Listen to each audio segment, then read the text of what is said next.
Hello everyone, I'm Bets Golden. Thank you so much for joining me.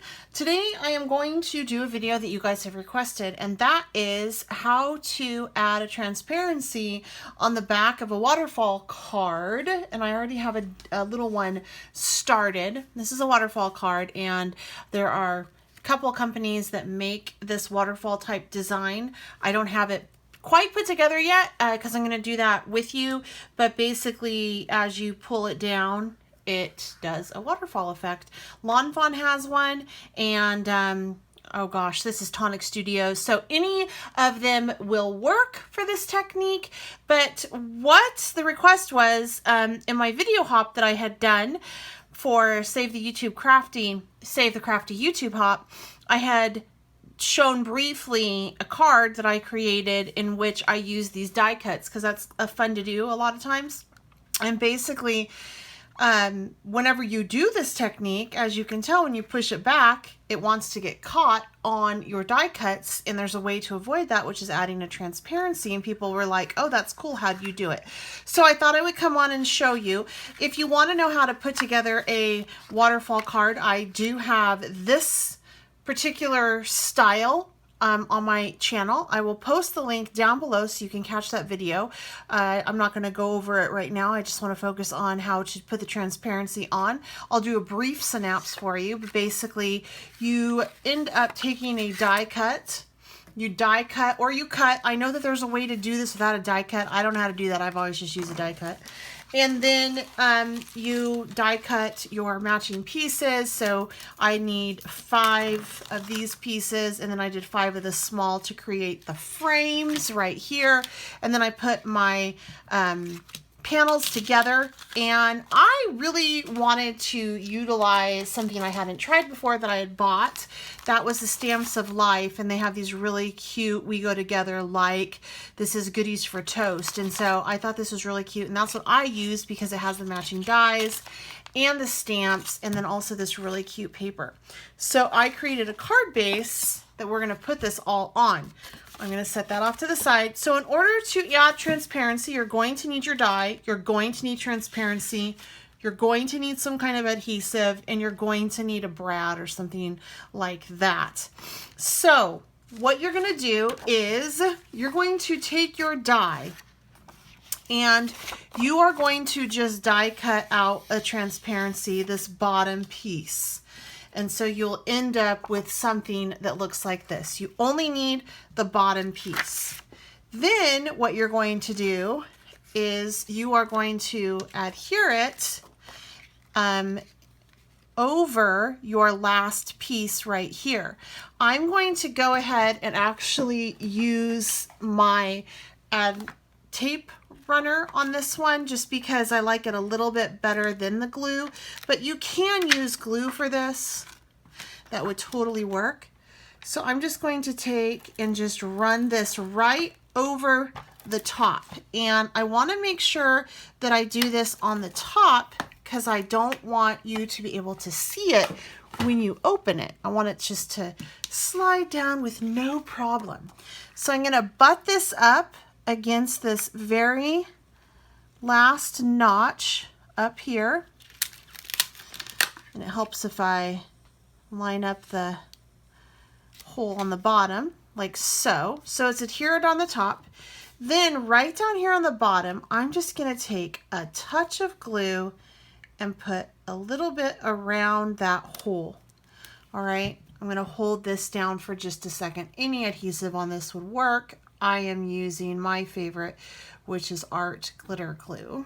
That's this stuff. I get it off of Amazon and my local craft store. All right, and then you're just going to take a brad and pop a brad through that little hole. And it should have die cut the hole out for you. If it didn't go through, just take a little Crop-A-Dile. Like this one is having a little bit of an issue, which is okay. We will make it work. And you're just going to pop that hole through like so. If it's not perfect, it's going to be okay. Like so, and then just put your brad right like so. And then I like to kind of maneuver the brad around, because as you can see, you know, you can kind of tell. So I'm going to push it up and over like that, and it will stay on just fine. And then from here, I can put this on my card base. So I will do that with you again. If you want to know how to create a waterfall card, then please, please, please, please, please make sure you check out my video. All right, so from here, I am going to adhere it to the front. And this actually is a little bit too long up here. So I'm just gonna take some scissors and cut that down until I can get it to lay flat.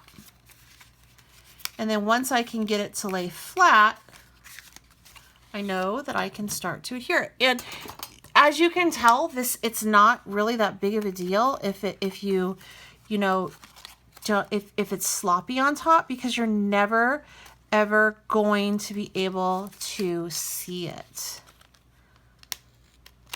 And actually these scissors do work a little bit better. Okay, let's see if that worked. Yep.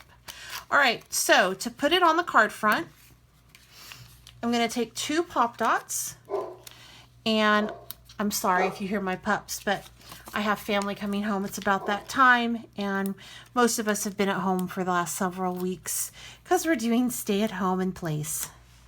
All right, so I'm going to take this, and I just am going to line it up like so, and put it down. It fits beautifully on a card front, okay? There we go. So let's see if it works. I can go ahead and just pull this down like so, and it totally works. You can't see where I adhered the transparency. If you didn't know that the transparency was there, it wouldn't stick out like a sore thumb, and it maneuvers back and forth perfectly. So that is how you put transparency on a waterfall card when you want to use die cuts and stamps. I really hope that you enjoyed this video.